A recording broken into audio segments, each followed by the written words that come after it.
자, 오늘 하나님의 말씀은 로마서 5장입니다.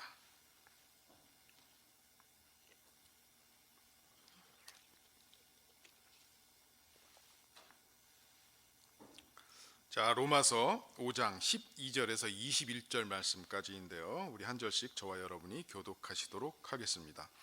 신약성경 245페이지 정도 되고요.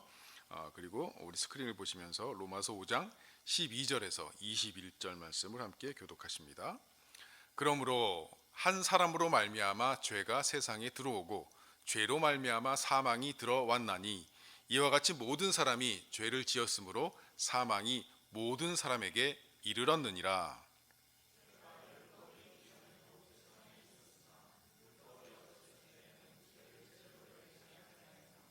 그러나 아담으로부터 모세까지 아담의 범죄와 같은 죄를 짓지 아니한 자들까지도 사망이 왕노릇하였나니 아담은 오실 자의 모형이라.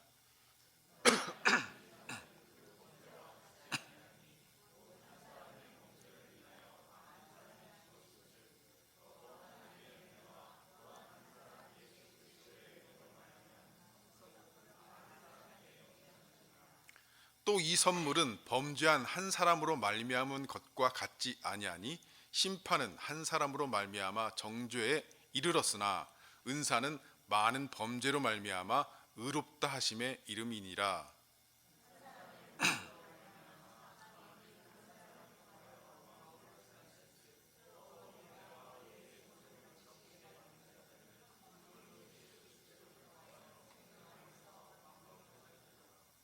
그런즉 한 범죄로 많은 사람이 정죄에 이른 것 같이 한 의로운 행위로 말미암아 많은 사람이 의롭다 하심을 받아 생명에 이르렀느니라.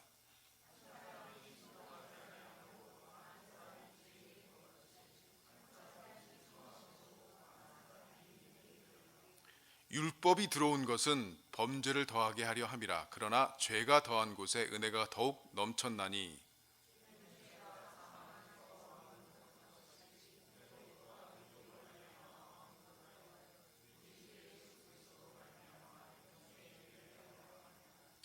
아멘. 자, 구원의 확신이라고 하는 제목으로 세 번째 설교 말씀 드리겠습니다. 구원의 확신을 갖는 것은 굉장히 중요하다고 말씀드렸습니다. 왜냐하면 구원의 확신이 없다면 영적으로 성장하기가 힘들기 때문입니다. 내가 지금 당장 어떤 사고나 아니면 병으로 인해 죽어도 내 영혼이 구원받을 수 있을 것인가, 거기에 대한 불안감 없이 확신을 갖고 있는 것은 굉장히 중요합니다. 성도가 구원 문제에 있어서 불안을 해결하려면 어떻게 해야 됩니까? 먼저 하나님의 관점에서 구원을 바라보아야 한다고 설명드렸습니다. 하나님의 관점에서 구원을 바라보는 것이죠. 사람이 인식되고 경험되어진 그런 차원에서의 구원이 아니라 하나님의 관점으로 구원을 바라볼 때 구원에 대한 불안을 해결할 수 있다라고 하는 것입니다. 그래서 구원의 세 가지 관점을 설명드렸습니다. 칭의와 성화와 영화의 단계로 나눌 수 있는데 이것 모두가 다 구원이라고 하는 단어 속에 포함되는 세 가지의 단계입니다. 칭의, 과거형으로 우리가 예수 그리스도로 말미암아 거듭났고 우리가 과거형으로 얘기하는 구원 받았습니까? 네, 구원 받았습니다라고 할 때 칭의라고 하는 구원을 이야기하는 것이고요. 구원을 받고 있고, 자, 구원을 받았고 구원을 받고 있고라고 하는 그 부분이 성화의 단계고 구원을 받을 것입니다라고 하는 것이 영화의 단계라고 말씀을 드렸습니다. 그래서 구원의 이 세 가적인 관점에서 보면, 인간의 관점에서 보면 인식되어지고 경험되어지는 순서로 보여지고, 내가 옛날에 정말 교회를 안 다니다가 처음 교회를 나왔는데 어떻게 하다 보니까 그 말씀이 믿어졌고 또 어때 목사님이 기도해 주실 때 굉장히 마음이 뜨거웠습니다 라고 하는 것은 자기가 경험되어지고 인식되어진 순서로 구원을 알고 있는 것입니다. 그러나 하나님의 관점에서 보면 목표의 관점으로 구원이 보여진다라고 하는 것입니다. 자, 요한복음 10장 28절 29절 굉장히 중요한 말씀이죠. 함께 읽습니다. 자, 시작. 내가 그들에게 영생을 주노니 영원히 멸망하지 아니할 것이요 또 그들을 내 손에서 빼앗을 자가 없느니라. 그들을 주신 내 아버지는 만물보다 크심에 아무도 아버지의 손에서 빼앗을 수 없느니라. 자, 하나님의 관점에서 보면 이 구원이 목표의 관점으로 보여진다라고 하는 것입니다. 그 관점으로 우리가 이해를 하면 구원이 흔들리지 않을 수 있다. 그리고 두 번째는 하나님이 치르신 대가를 기억해야 된다. 우리가 원수 되었을 때, 그리고 우리가 죄인 되었을 때 하나님은 예수 그리스도를 죽이심으로 우리를 그분과 화목하게 만들었기 때문에 화목한 자로서는 그의 살아나심으로써 더욱더 우리는 구원을 받을 것이다 라고 말씀하고 있습니다. 자기 아들을 죽이는 희생을 치르셨는데 그것으로 우리의 구원을 시작하셨어요.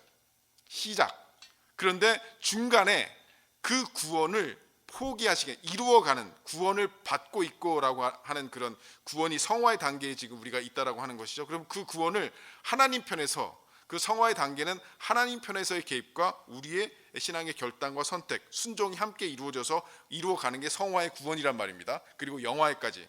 그런데 그것을 하나님께서 중간에 포기하시겠느냐라고 하는 것입니다. 아니, 화상을 입은 못생긴 여자, 너무 얼굴이 흉측한 여자를 만나가지고 어떻게 그분을 사랑하게 돼서 결혼을 했는데, 결혼한 후에 정말 성형수술해서 너무 예쁜 얼굴로 변화했어요. 근데 그렇게 얼굴이 흉할 때도 결혼했는데 그렇게 예쁜 얼굴로 바뀌었는데 중간에 포기하겠습니까? 안 한다라고 하는 것이죠. 내 손에서 빼앗을 자가 없느니라라고 하는 것입니다. 구원은 내가 이룬 것이 아니라 하나님이 이룬 것이라고 하는 것입니다. 그럼 목사님, 내가 어떤 짓을 해도 하나님은 포기하지 않으시겠네요? 네, 맞습니다. 왜? 그분은 대가를 치르셨기 때문에. 그럼 내 맘대로 막 살아도 되겠네요? 네, 그렇습니다. 한번 살아보세요. 근데 하나님이 가만두지 않겠다는 것입니다. 그 얘기는 오늘 그 내용을 또 우리가 하기 때문에 좀 더 우리가 오늘 설교에서 말씀을 좀 더 드리고, 자, 그리스도인이 겪는, 지난주에는 그리스도인은 겪는 그 어려운, 어떻게 고난이 있고 환난이 있는데 그런 고난들이 구원의 확신성을 증명해 주는, 내가 구원받은 사람이라고 하는데 어떻게 도움이 될까요? 우리는 살아가다 보면 어려운 일을 만납니다. 몸이 아프기도 하고요, 돈이 없어지기도 하고요, 사고를 당하기도 하고요, 아주 믿었던 사람에게 배신을 당하기도 합니다. 그럴 때 우리는 종종 기억합니다. 하나님, 도대체 하나님이 계신 겁니까? 내 기도를 듣고 계신 겁니까? 그리고 또 내가 이렇게 하는데 어떻게 하나님 나에게 이러실 수 있습니까? 라고 하나님을 원망하면서 하나님에 대한 불신 또는 하나님의 믿음이 없어질 수도 있다라고 하는 것입니다. 그런데 우리가 겪는 여러 고난들이 우리가 하나님이 여전히 나를 붙들고 있다라고 하는 그 소망을 바라보게 한다라고 하는 것입니다. 환난이 빼앗을 수 없는 그런 기업을 바라보게 한다라고 하는 것입니다. 환난을 당하면, 고난을 당하면 우리는 다시 한번 주님을 붙잡게 됩니다. 우리가 평안할 때는 그렇게 주님을 붙들지 않아요. 우리가 한계를 느꼈을 때, 내 육체의 한계, 내가 정말 건강할 줄 알았더니 어느 날 병들어서 아파 보니까 정말 아무것도 못하는 나의 한계를 느꼈을 때 우리는 주님을 붙들게 됩니다. 내가 좀 돈이 있어서 그래도 뭐 부자는 아니지만 안정적으로 살아갈 수 있었는데 어느 날 갑자기 경제적인 위치가 닥쳤을 때, 내가 내 가정과 내 아이를 위해서 아무것도 할 수 없었을 때, 그런 한계에 부딪힐 때 우리는 다시 한번 주님을 붙잡게 됩니다. 또한 인간관계 속에서 정말 너무너무 힘든, 정말 예수님처럼 다 사랑하고 다 용서하면 좋겠는데 그것이 안 되니까 너무너무 힘든 나의 한계를 느낄 때 우리는 다시 한번 주님을 붙잡게 됩니다. 그리고 그 주님으로부터 오는 은혜를 사모하게 되고, 그때야 비로소 주님이 약속하신 것들을 비로소 생생히 기억하고 적용하게 되는 것입니다. 아, 내가 하는 것이 아니구나, 하나님이 주인이시구나, 정말 그분이 나를 붙들지 않으면 나는 이 한순간도 존재할 수 없는 아주 미천한 사람이구나 라고 하는 것을 절절히 깨달으면서 하나님을 붙들고, 하나님을 이제 돈이 아니라, 나의 힘이 아니라, 육체의 건강이 아니라, 어떤 명예나 직업이나 어떤 것이 아니라, 그것에 의존하는 삶이 아니라 오직 주님을 붙들게 된다라고 하는 것입니다. 그래서 연단은 하나님이 나를 붙잡고 있는 증거를 가진다는 뜻입니다. 연단이라고 하는 뜻이 무엇입니까? 지난주에 설명했듯이 콘스탄시, 굴곡이 없어진다라고 하는 뜻이죠. 어떤 일을 당해도 굴곡이 없어진다는 것입니다. 정리하면, 고난을 당하면 우리의 무능과 무기력이 확인이 됩니다. 그때 자신이 신뢰하던 것을 버리고 하나님의 약속과 은혜를 기억하며 하나님을 붙들게 돼요. 그러면 연단을 얻게 됩니다. 근데 그 연단이 영어로 번역된 단어가 뭐라고 그랬어요? 캐릭터라고 했죠. 인격이라고 했습니다. 그래서 그 인격이 다른 큰 일에도 요동하지 않는, 하나님이 나를 붙들고 있는 증거가 된다라고 하는 것입니다. 이해가 되십니까? 그래서 우리의 삶 가운데 고난이 있다면 그곳으로 다시 한번 주님을 붙들게 되고, 그것으로 말미암아 하나님께 의지하게 되고, 그 하나님으로 말미암아 콘스탄시, 이런 연단을 얻게 된다면 그것 자체가 여전히 오늘도 하나님은 나를 붙들고 계시구나, 나를 버리지 않으셨구나 라고 하는 증거가 된다라고 하는 것입니다. 자, 오늘은 세 번째 구원의 확신 설교입니다. 여러분, 우리의 세상 사람들의 부러움과 미움을 동시에 사는 사람들 중에 이 재벌가의 자녀들이 있습니다. 여러분도 저도 재벌가의 자녀들로 태어나지도 못했고 별로 그 사람들과 친하지도 않기 때문에 별로 이렇게 상관이 없지만, 때로는 사람들의 부러움을 받기도 하고 또 미움을 받기도 합니다. 그 이유가 무엇일까요? 또 비슷한 예로 세습 왕조에서는 개인의 능력의 여부와 상관없이 왕자가 왕이 되는 그런 전통이 있습니다. 얼마 전에도 일본에서 일본 왕 일왕즉위식이 있었죠. 그래서 우리나라에서도 총리가 가서 참석하고 이렇게 축하 사절을 보냈었습니다. 자, 그들이 왕이 되는 이유는 능력보다는 무엇을 근거로 한 것입니까? 바로 그들의 출생, 신분을 근거로 한다고 하겠습니다. 오늘 읽은 본문 로마서 5장 12절에서 21절까지의 내용을 대표 원리라고 합니다. 뭐라고 한다고요? 대표 원리. 한번 따라 합시다. 대표 원리. 자, 이 대표 원리라고 하는 것을 통하여 성경이 아주 집요하게 제시하는 구원의 확실성 그리고 최종성을 우리는 배우도록 하겠습니다. 우리가 경험할 수 있는 부분들이 거의 없는 원리와 원칙들에 관한 이야기입니다.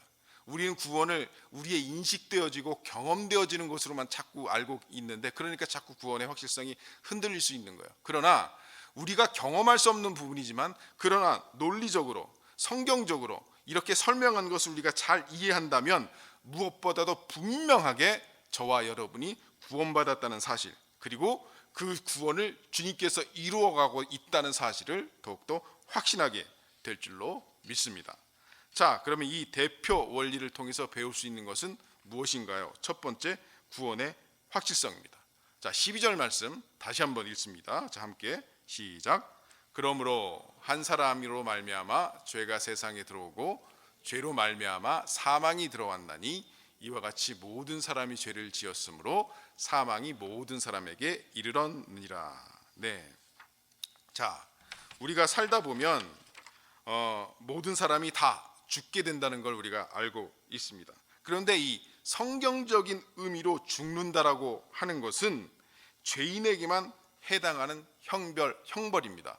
죄의 싹은 사망이라. 그렇죠? 죄로 말미암아 어떻게 해요? 사망이 모든 사람에게 이르렀다. 지금 이렇게 성경은 이야기하고 있습니다. 그런데 여러분, 태어나자마자 그 갓난 아기가 어떤 사고나 병으로 인해서 태어나자마자 몇 시간도 안 돼서, 아니면 또 며칠도 지나지 않아서, 몇 달도 지나지 않아서 죽는 아기가 있습니까? 없습니까? 없어요? 있습니까? 예, 그런 아기가 있을 수 있죠. 태어나자마자 아기가 죽는 아기가 있다라고 하는 것입니다. 그런데 이러한 일은 우리가 한번 생각해 봅시다. 아니, 성경적으로 따지면 죄로 말미암아 사람이 죄를 지었으므로 사망이 이른다고 했는데, 아니 그 갓난 아기가 태어난 지 며칠이 됐다고 무슨 죄를 졌다고 죽어야 합니까? 여러분 생각해 보신 적 있으세요? 아니 그 갓난 아기가 무슨 죄가 있다고.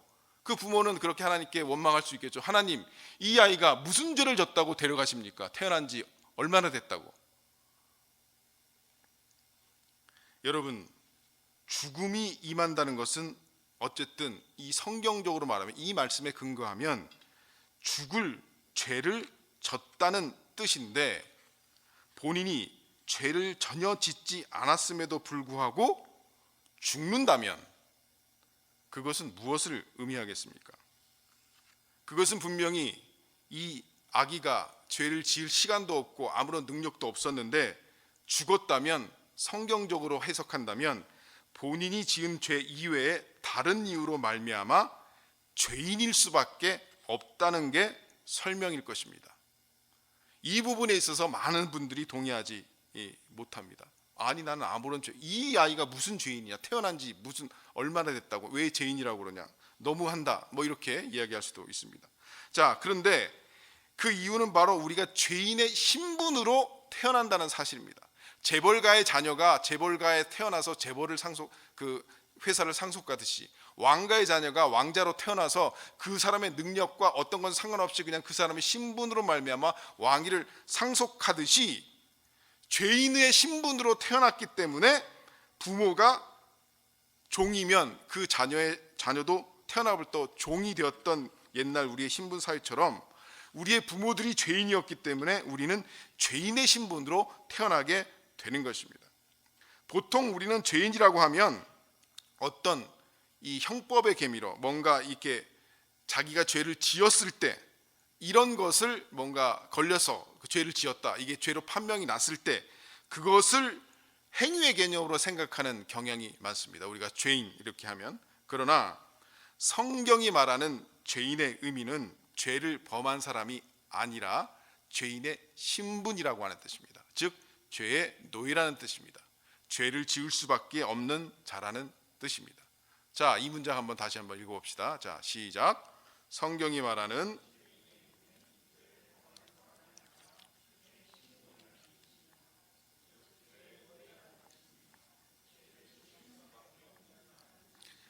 죄인의 신분으로 우리는 태어날 수밖에 없다라고 하는 것입니다. 그래서 죄를 지을 수밖에 없다라고 하는 것입니다.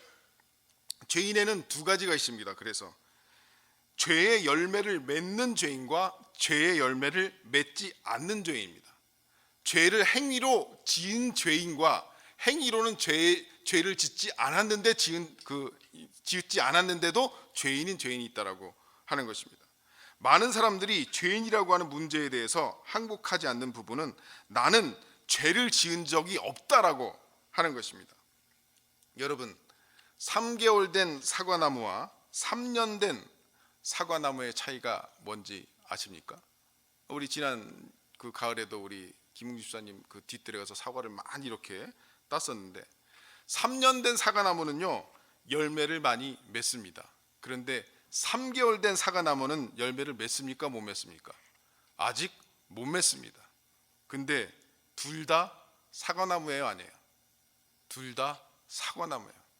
한 나무는 사과 열매를 못 맺고 한 나무는 사과 열매를 맺고 있어요. 자, 한 사람은 죄를 짓지 않았고 한 사람은 죄를 짓고 있어요. 죄의 열매가 맺어졌고 죄의 열매가 안 맺어졌어요. 둘 다 죄인입니까? 아닙니까? 둘 다 죄인이라는 겁니다. 성경이 얘기하는 것은 우리는 죄인의 신분으로 태어났기 때문에 죄를 짓지 않았어도, 죄의 열매가 없어도 우리는 죄인이고 사망으로 말미암아 그 죄로 말미암아 죽을 수밖에 없는 운명이고 그런 죄인의 신분이라고 하는 것입니다. 그래서 죄인이란 행위적으로 죄를 지었다는 뜻만 아니라, 물론 행위적으로 죄를 지으면 죄인이죠. 신분적으로 죽을 수밖에 없는 자, 저주를 받은 자, 멸망을 받을 자, 형벌을 받을 자라고 하는 신분이기 때문입니다. 그래서 아담이 낳은 모든 자손은 죄인이라고 하는 신분 속에서 태어나는 것입니다. 따라서 나 스스로 아무 잘못한 것이 없는데도 불구하고 죽게 되는 것입니다. 아기가 아무런 잘못도 없이 태어난 지 얼마 안 됐어도 죽는다면 그것은 성경적으로 보면 죄인의 신분으로 태어났기 때문이다라고 하는 것입니다. 아담의 원죄가 무슨 DNA에서 유전자로 막 흐르는 것이 아니에요. 아담의 범죄로 말미암아 그가 죄인이 되었기 때문에 그들의 후손은 다 죄인의 신분으로 태어난다는 법적인 차원에서 우리가 이해를 해야 이 성경 말씀을 이해할 수 있다라고 하는 것입니다. 자, 그런데 이와 동일한 의미에서 예수 그리스도가 그의 부모인 자는 자기가 잘한 일이 없는데도 불구하고 그의 신분을 이어받는다라고 하는 것입니다. 영접하는 자, 곧 그 이름을 믿는 자들에게는 하나님의 자녀가 되는 권세를 주셨으니 이는 혈통으로나 육적으로나 사람의 뜻으로 나지 아니하고 오직 누구로부터 난 자들이니라? 하나님으로부터 난 자들이니라. 거기에 하나님으로부터 나았다, 태어났다라고 하는 표현이 쓰고 있습니다. 왜냐? 예수 그리스도로 말미암아 영적으로 거듭나서 하나님으로부터 낳은 자들, 태어난 자들은 이제 이 죄인의 신분이 아니라 의인의 신분으로 계속 우리는 태어난다라고 하는 것입니다. 조상 하나가 잘못함으로써 이 후손에게 영향을 끼치는 예가 많이 있습니다. 한일 합방과 같은 그런 우리 조상들이 잘못한 그런 조약 때문에 이 조선이 얼마나 많은 이 우리의 할머니 할아버지들이 강제징용으로 정신대로 얼마나 많은 그런 고난과 고충을 겪었습니까? 그것이 바로 아무런 그 이후에 태어난 후손들은 아무런 잘못이 없는데도 조상들이 잘못 태어놓은 것 때문에 그 고통이 계속 이어지고 있는 그런 사례들이 우리는 일상생활에 우리의 역사 속에서도 굉장히 많이 있다라고 하는 것입니다. 불과 몇십 년 전, 불과 100년, 200년 전까지만 해도 피부 색깔이 흑인이기 때문에, 부모가 까만색이기 때문에 나도 까만 사람으로 태어났으면 그냥 자동적으로 노예의 신분으로 살아갈 수밖에 없는 그러한 신분 사회가 있었습니다. 성경은 바로 이것을 말하고 있는 것입니다. 그래서 성경은 우리가 신분으로 말미암아 지을 수밖에 없고 신분으로 말미암아 이렇게 될 수밖에 없는 것을 우리는 14절에서 이렇게 말합니다. 그러나 아담으로부터 모세까지 아담의 범죄와 같은 죄를 짓지 아니한 자들도 사망이 왕노릇하였나니 아담은 오실자의 모형이라. 자, 여기서 오실자는 누구겠어요? 예수 그리스도죠. 그렇죠. 예수님입니다. 모형이라고 하는 말은 대표라는 뜻입니다. 그래서 이것을 대표 원리라고 하는 것입니다. 아담과 예수 그리스도는 서로 닮은 데가 하나도 없는데도 대표자라고 하는 것 하나가 공통점이라고 하는 것입니다. 인류의 대표자로서 아담은 그 모든 후손을 절망과 멸망 속에 끌어넣었으며 예수 그리스도도 한 대표자로 오셔서 그의 모든 자손을 왕족으로 삼은 것입니다. 그래서 15절에서 17절은 다음과 같이 비교되는 것입니다. 사도 바울은 아담과 예수 그리스도의 이 두 대표자를 놓고 범죄에 대한 영향력과 그리고 축복에 대한 영향력을 이와 같이 비교 형식으로 말씀하고 있는 것입니다. 아담 때문에 모든 신분을 물려받은 후손들이 왜 예외 없이 죽는 것을 보라. 그렇죠? 이 세상에 태어나서 육체적으로 죽지 않는 사람이 있습니까? 아담의 후손이기 때문에 다 죽는다. 자, 그렇다면 예수 그리스도를 대표자로 세운 축복은 더욱더 차고 넘치지 않겠느냐라고 하는 것입니다. 그래서 오늘 본문 18절, 19절 함께 읽습니다. 시작. 그런즉 한 범죄로 많은 사람이 정죄에 이른 것 같이 한 의로운 행위로 말미암아 많은 사람이 의롭다 하심을 받아 생명에 이르렀느니라. 한 사람이 순종하지 아니함으로 많은 사람이 죄인 된 것 같이 한 사람이 순종하심으로 많은 사람이 의인이 되리라. 이해가 되십니까? 한 사람이 순종하지 아니함으로 내가 태어났어. 근데 나는 죄의 열매를 맺지 않았는데도 뭐예요? 신분이 뭐예요? 죄인이야.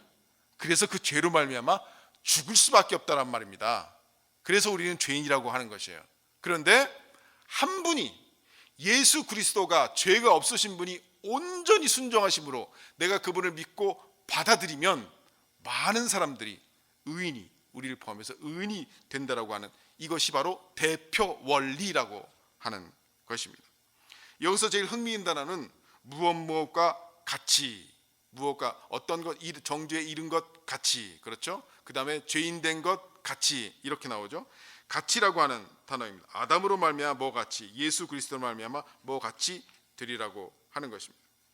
우리가 죄인으로 태어나게 된 것이 바로 아담이 대표로 있는 가문의 후손이었기 때문이듯이 우리의 구원도 예수님이 대표로 있기에 확실할 수밖에 없다는 것이 사도 바울의 이 논증인 것입니다. 우리가 죄인으로 태어나게 된 것이 그러므로 예수 그리스도를 그의 조상으로 가지는 사람, 그의 안에 있는 자는 죄인이 아니라 의인의 신분으로 다시 태어나게 되는 것입니다. 하나님께서 사람을 다스리시는 이 중요한 방법인 이 대표 원리에 의한 이 연대성은 단순히 이론이 아니라 인간 사회에 그대로 나타나고 있습니다. 예를 들면 가장인 아버지의 잘못으로 인해서 그 가정 전체가 고난 또는 행복을 누리는 것과 같은 이치입니다. 아버지가 잘못 보증을 섰다거나 사업에 실패해서 큰 빚을 떠안았어요. 그런데 그것이 가족에게 굉장히 큰 고통이 되는 것이죠. 아니면 아버지가 어떤 일을 잘해서 그것으로 하면 온 가족이 다 행복을 얻는 이치입니다. 이런 원리는 단순히 가정에만 국한되지 않고 또 사회 단위 또는 국가 단위, 더 크게는 인류 전체의 이런 연대성에게도 관계가 되는 것입니다. 자, 우리는 이 대표 원리를 통하여 구원의 최종성을 또 알 수 있습니다.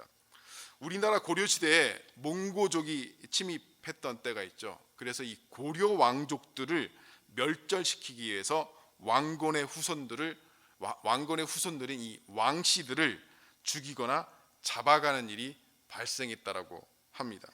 그래서 이 왕씨 성을 가진 사람들이 자신의 성을 비슷한 다른 성씨로 바꾸는 일이 생기게 되었는데, 그래서 이 왕자가 이렇게 생겼지 않습니까? 거기서 옆에다 점 하나를 찍어서 옥자를 만들든지, 아니면 그 왕에다가 이렇게 지붕을 이렇게 있어서 전자를 만들든지, 아니면 그 옆에를 이렇게 막아서 또 밭전자로 해서 뭐 전시를 만들든지, 아니면 좀 복잡하게는 이 노씨까지 흘러갔다라고 하는 이야기가 있습니다.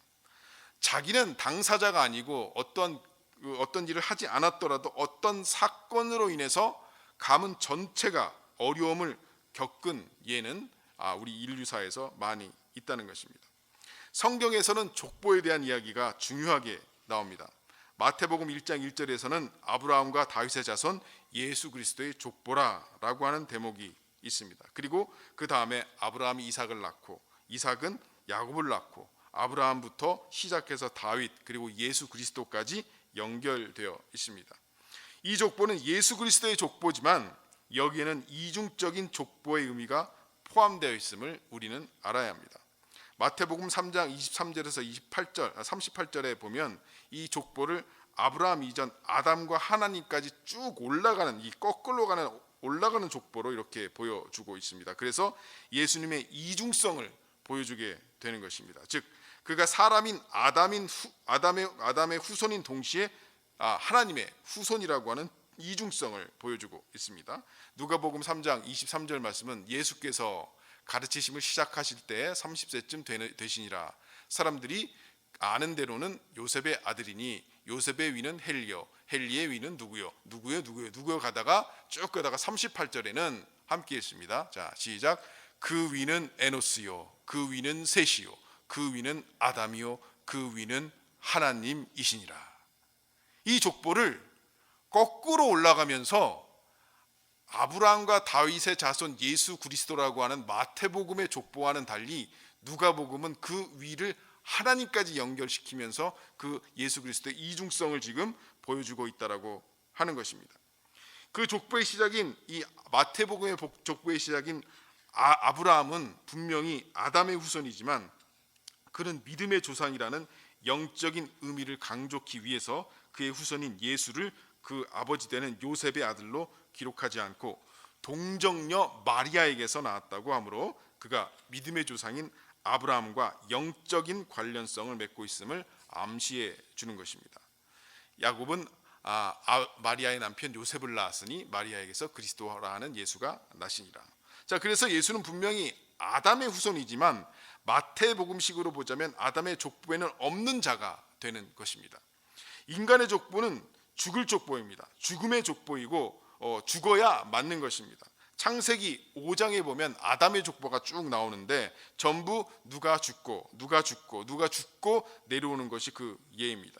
결국 이것은 어떻게 증명이 됩니까? 예수 그리스도께서 십자가에서 돌아가시는 것으로 증명이 되는 것입니다.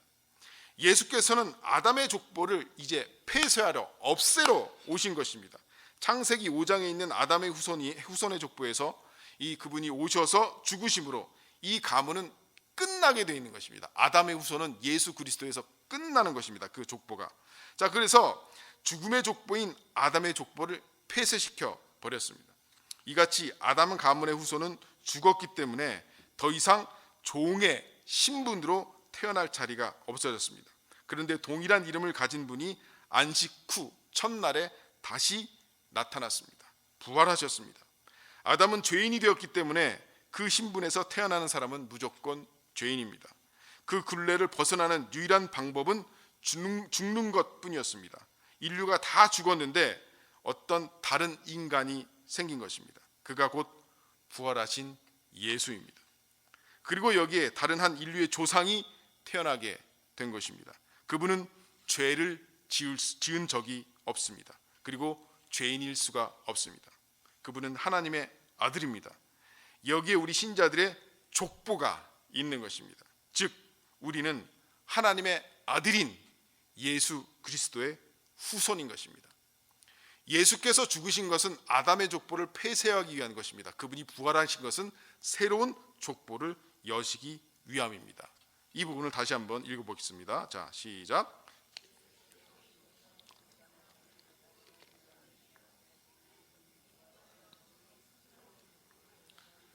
자, 대표 원리 이해하시겠습니까? 예수님께서 죽으신 것은 대표자라고 하는 아담이 쭉 내려왔던, 그래서 그 사람의 후손으로 태어난 자들은 모두 다 죄인일 수밖에 없고 죽을 수밖에 없었는데 그것을 폐쇄하시고 예수 그리스도께서 죽으심으로 폐쇄하시고 그분이 다시 살아나셔서 새로운 족보를 여셨더라고 하는 것입니다. 자, 그래서 생물학적으로 아담의 족보에는 생물학적으로 태어나는 자가 들어가게 됩니다. 그런데 이제 예수 그리스도의 족보에는 생물학적인 태어남이 아닌 어떤 태어남입니까? 영적으로 태어난 자가, 영적으로 거듭난 자가 이렇게 들어가는 것입니다. 그래서 니고데모라고 하는 사람이 예수님을 찾아가서 영생을 얻으려면 그래서 네가 거듭났느냐, 거듭나야 하리라 이렇게 말씀을 하잖아요. 그러니까 니고데모가 이해를 못합니다. 아니 어떻게 내가 다시 태어날 수 있겠습니까? 엄마 뱃속에 다시 태어납니까? 어떻게? 거듭난다, 영적으로 태어난다라고 하는 것을 우리는 경험하고 알고 인식하고 있습니다. 자, 그래서 영적으로 태어나면 우리는 새로운 족보 속에 들어가게 되는 것입니다. 그래서 영적으로 거듭난 자가, 중생한 자가 이 예수 그리스도의 족보에 들어가게 된다는 것입니다. 아담의 족보에서는 죽고, 우리는 이제 그렇게 되는 순간 아담의 족보에서는 우리는 죽고 예수 그리스도의 족보에서 다시 태어난다라고 하는 이치입니다. 이것이 예수 그리스도께서 하시는 사역입니다. 좀 더 이것을 한번 자세히 살펴보면, 자, 고린도전서 15장 45절 한번 제가 읽겠습니다. 기록된 바 첫사람 아담은 생령이 되었다 함과 같이 마지막 아담은 살려주는 영이 되었나니, 그러나 먼저는 신령한 사람이 아니요 육의 사람이요 그 다음에 신령한 사람이니라. 자, 먼저는 육의 사람은 누구입니까? 아담이죠. 그렇죠. 그 다음에 신령한 사람은 누구입니까? 예수 그리스도입니다. 자, 47절 말씀 함께 읽습니다. 자, 시작. 첫사람은 땅에서 났으니 흙에 속한 자이거니와 둘째 사람은 하늘에서 나셨느니라. 자, 여기 보면 둘째 사람이라고 되어 있습니다. 자, 누가 둘째 사람입니까? 예수 그리스도. 아담과 예수 그리스도는 닮은 점이었지만 대표자라고 하는 공통점만 갖고 있다고 했습니다. 그래서 아담이 대표자라면 예수 그리스도가 대표자다. 그 대표 원리를 지금 설명하고 있는 것입니다. 예수 그리스도는 첫 번 아담이 대표자로서 만든 족보를 끝낸 마지막 아담이며, 또한 죄인의 대표자였던 첫 사람의 족보를 끝내고 새로이 시작을 한 둘째 사람인 것입니다. 그래서 이것이 성경에서 이야기하는 대표 원리라고 하는 것입니다. 우리가 아담과 한 통속일 수밖에 없던 것이 사실인 것만큼 이제는 그것보다 더 넘치게 예수 그리스도와 한 통속일 수밖에 없다는 것이 사실인 것입니다. 여러분의 상태가 어떠하든, 아직도 옛사람으로 말미암아 죄를 짓고 있든 없든, 만약에 예수 그리스도로 말미암아 거듭나셨습니까? 예수 그리스도를 믿는다고 고백하셨습니까? 자, 그러면 우리는 어느 족보에 속해 있다고요? 예수 그리스도의 족보에 속해 있다고요. 죄인의 족보가 아니라 어떤 족보라고요? 의인의 족보라고요. 이것은 우리가 경험하지 못하는 것이지만 성경이, 사도 바울이 로마서에서 논리적으로 굉장하게 집중적으로 지금 이야기하고 있는 것입니다. 자, 내가 범죄하지 않았는데도 아담 때문에 내가 죽을 수밖에 없게 되었고, 내가 죄를 짓지 않았는데도 불구하고 아담 때문에 죄악 세상 가운데 살면서 우리가 부당한 형벌을 받을 수밖에 없었던 것 같이 그리스도 안에 사는 모든 신자는 그가 칭찬과 축복과 약속들을 받을 아무런 조건이나 아무런 이유가 없는데도 불구하고 예수님 때문에 그것을 받는다는 것이 사실일 수밖에 없게 된 것입니다. 이해가 되십니까? 이건 믿습니다 할 필요 없어요. 그냥 이해가 되시면 돼요. 이해가.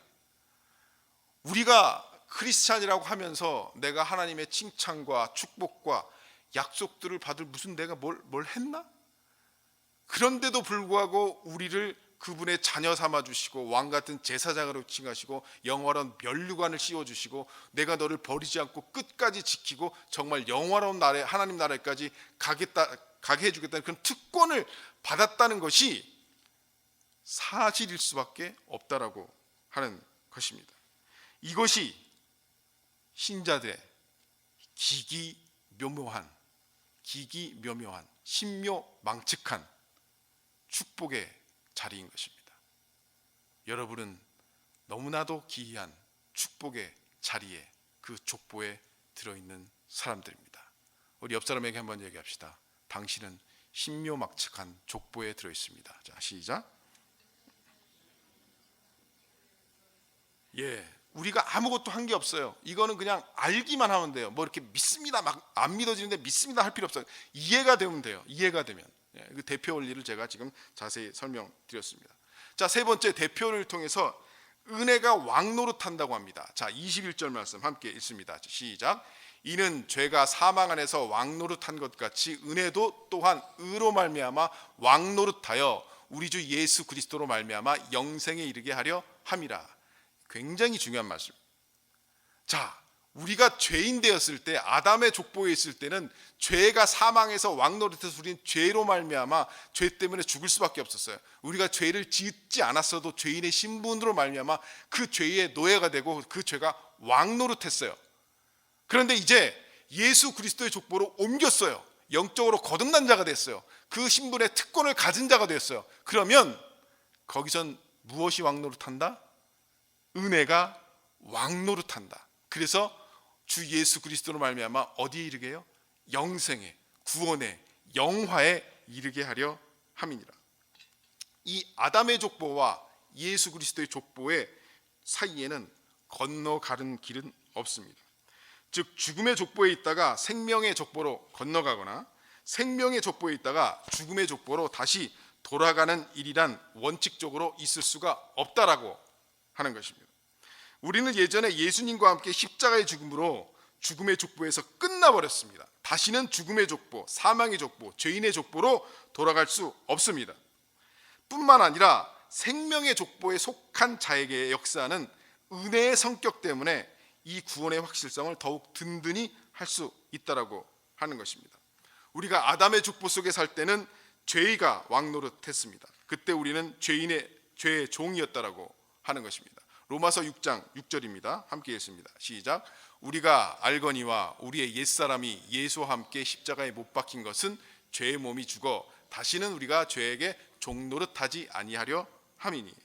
자, 즉 우리가 원하는 대로 할 수 있는 자가 아니라 죄가 원하는 대로 할 수밖에 없었던 자였다는 뜻입니다. 즉 이는 단순히 나쁜 일을 하고 있다는 정도가 아니라 죄의 노예가 되어서 스스로 벗어날 수 없다는 것입니다. 그러나 예수 그리스도의 족보 속에서는 무엇이 왕노릇한다고요?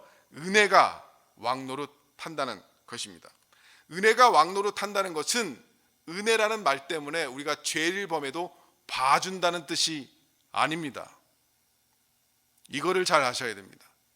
목사님 그러면 은혜니까 은혜로 구원을 얻었으니까 내 마음대로 막 살아도 되겠네요. 그래도 하나님은 절대 우리를 버리시지 않는다고 했으니까요. 예, 맞습니다. 그렇다고 해서 우리가 잘못을 해도 그냥 봐준다는 뜻이 아닙니다. 그것은 우리가 죄의 길, 잘못된 길로 들어가서 궁극적인 죄의 자리로 빠지기 전에 하나님께서 간섭하신다는 뜻입니다. 가만 놔두지 않겠다는 뜻입니다. 다시는 그리로 돌아갈 수 없게 하나님이 강권적으로 여러분의 삶 속에서 역사하시겠다는 뜻입니다. 오히려 죄가 왕노릇하던 율법 아래에서 사는 사람이 자기가 하고 싶은 대로 다 해도록 하나님은 놓아두십니다. 그래서 로마서 1장에 보면 그냥 내어버려 두셨다라고 하는 표현이에요. 내어버려 두셨다, 내어버려 두사, 무슨 음란과 폭행과 무슨 모든 죄 이렇게 내어버려 두셨다라고 하는 표현이죠. 하나님을 믿지 않는 자들은 죄인의 신분 속에 죄의 족보에 있었던, 율법의 족보에 있었던 자들은 그냥 마음대로 하게 내버려 두는 것입니다. 그리고 나중에 죽은 다음에 심판의 자리에서 땅땅 심판하고 형벌을 주는 것입니다. 그런데 이제 족보가 옮겨졌어요. 신분이 옮겨졌어요. 예수 그리스도의 족보로 들어왔어요. 그렇다면 결국 하나님께서 그쪽으로 가면 어떻게 될지를 알기 때문에 그 자리까지 가기까지 전에 하나님의 뭐가 있다? 간섭이 있다. 간섭이 있다라고 하는 것입니다. 한 번 더 옆 사람에게 얘기합시다. 당신에게는 하나님의 간섭이 있을 겁니다. 자, 시작. 이게 은혜가 왕노릇한다는 뜻이에요. 하나님이 아무리 마음대로 살아도 그냥 그래 좋은 게 좋은 걸 다 봐주고 다 허용하겠다는 뜻이 아니라, 만약에 죄의 길로 돌아가서 멸망의 길로 돌아간다면 그 전에 하나님이 여러분을 끌고 간섭하시고 개입하시겠다라고 하는 뜻입니다. 그 길로 가면 큰일 난다. 그러니까 지금 나의 말을 듣는 게 좋을걸? 너 매 맞고서라도 고치라 라고 하는 것이 은혜의 뜻이지, 무조건 좋다 하는 것이 은혜가 아닙니다. 우리 아이들을 교육할 때도 무조건 좋다 잘한다 그것이 아이를 잘 키우는 은혜의 교육 방식이 아닙니다. 그렇게 생각하면 아이를 그냥 교만하게 버릇없게 키우는 거죠. 안 되는 것은 호되게, 안 되게, 그 죄의 자리까지 길들여지지 않게, 그 죄가 습성이 되지 않게, 그 태도가 습성이 되지 않게 호되게 야단치는 것이 은혜의 교육 방식입니다. 망하기 전에 지금 어떻게 하라는 것이 은혜입니다. 어떠한 문제를 해결하는 과정에서 은혜롭게 합시다. 우리 교회에서 그런 말 잘하죠. 은혜롭게 합시다. 이 말이 보통은 무슨 말입니까? 싸우지 말고 언성 높이지 말고 그냥 이렇게 잘 합시다. 원래 교회란 다 그런 것이 아니겠습니까? 이렇게 하는 것이 은혜롭게 하는 것이라고 종종 생각합니다. 그러나 이러한 방식은 불의의 씨를 묵인하고 키워서 결국 몽땅 망할 때까지 두고 보자는 이야기밖에 안 됩니다. 아닌 것은 아닌 것입니다. 잘라야 될 것은 잘라야 되는 것이 은혜의 방식인 것입니다. 하나님은 그렇게 개입하신 것입니다. 불의의 씨는 불을 밝히고서라도 찾아내야 어떤 게 불의의 씨인지, 그래서 참으로 은혜롭게 해야 하는 것입니다. 온전한 것에 불법이 섞이기 이전, 그 세력이 아직 적을 때 찾아내어서 방지하는 것이 은혜의 방법이지, 그냥 좋다 해가지고 다 키워놓고 그것이 나중에 그것들을 다 그냥 집안 전체를 불살라 버릴 수 있도록 그 불씨를 그냥 키워버리는 것이, 그게 은혜의 방식이 아니라고 하는 것입니다.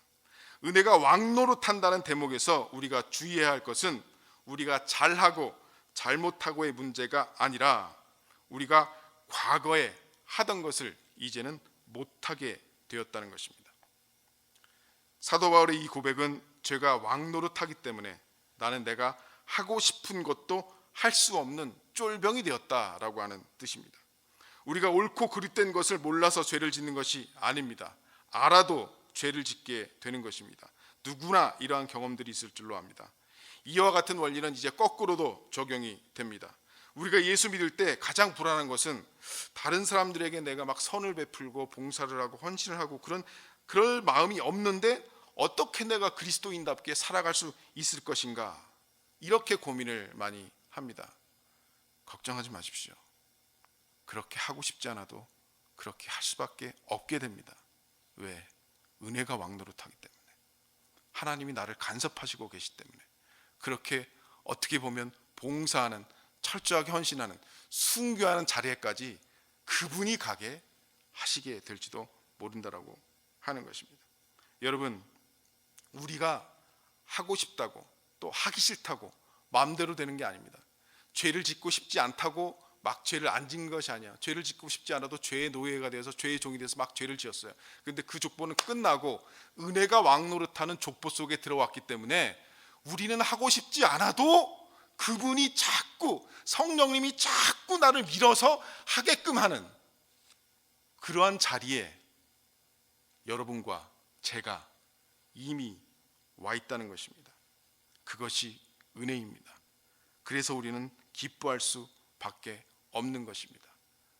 나는 하기 싫어도 그분의 관건적인 역사로 말미암아 나로 하여금 하게 하는 그 은혜가 왕노릇하는 자리 속에 저와 여러분이 와 있다는 것입니다. 우리 찬양하고 기도하겠습니다.